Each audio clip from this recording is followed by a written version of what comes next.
morning, children. Today we are going to discuss topic electricity. As we all know, we are largely dependent on electricity in our day-to-day life. We are using many appliances in our home and which are working with electricity.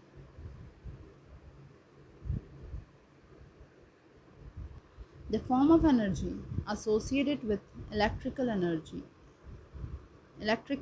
is called electric energy. This can be transmitted from one place to other place with the help of electric wire. It is very easy and convenient to use and control. Before moving further, we will discuss about electric charge.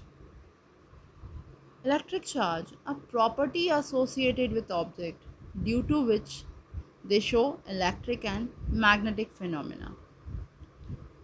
But for your understanding, as we all know, each matter around us is made up of atoms, and each atom contains proton, electrons, and neutrons.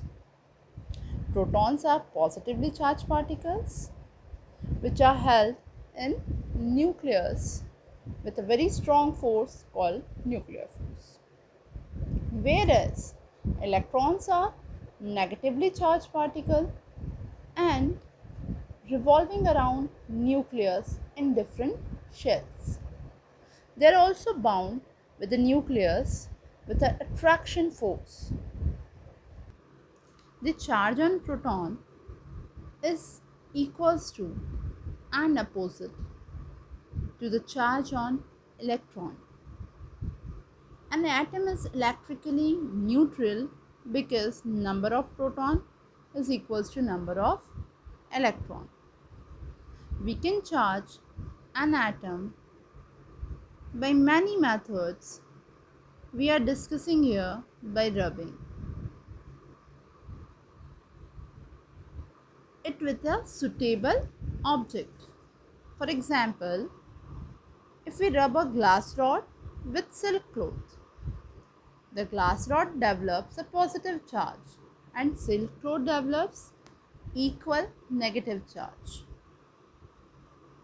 How? It is the electron which has got transferred and not protons, as we have discussed.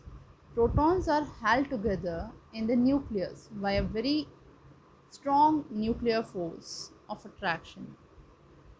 And under ordinary conditions, a nucleus cannot be broken. As we all know, number of proton is known as atomic number, and if proton gets shifted from one place to another, the atom will be changed. So easily we cannot break down any nucleus. So it is only the electrons which are transferred from one object to other object. So more precisely we can say charge is a physical entity which is defined by excess or deficiency of electron on body. Here we are going to discuss about the properties of charge.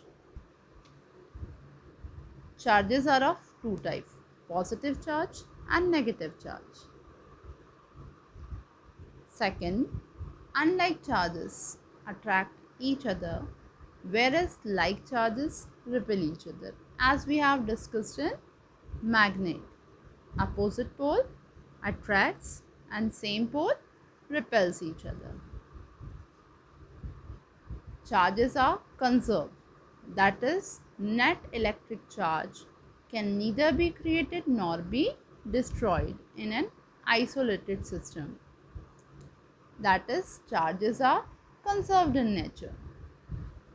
Charge is a scalar quantity. And the last one, electric charge are quantized in nature. Quantized means multiple of charge on electron. So we can write Q is equals to Ne, where Q is the total charge, N is an integer, or we can say number of charge. E, charge on electron, which is equals to 1.6 into 10 to the power minus 19 coulomb. Here coulomb is the unit of electric charge. The other smaller units are millicoulomb, denoted by small m, and C, which is equals to 10 to the power minus 3 coulombs, and 1 microcoulomb. The symbol mu is here for micro, and it is equals to 10 to the power minus 6 coulomb. Here we are taking one numerical. What is the number of electrons in 1 coulomb of charge? As you all know, Q is equals to Ne. What they have given, Q is equals to 1 coulomb, the net charge. And we know charge on electron is 1.6 into 10 to the power minus 19 coulomb. We need to find out the number of electrons in 1 coulomb.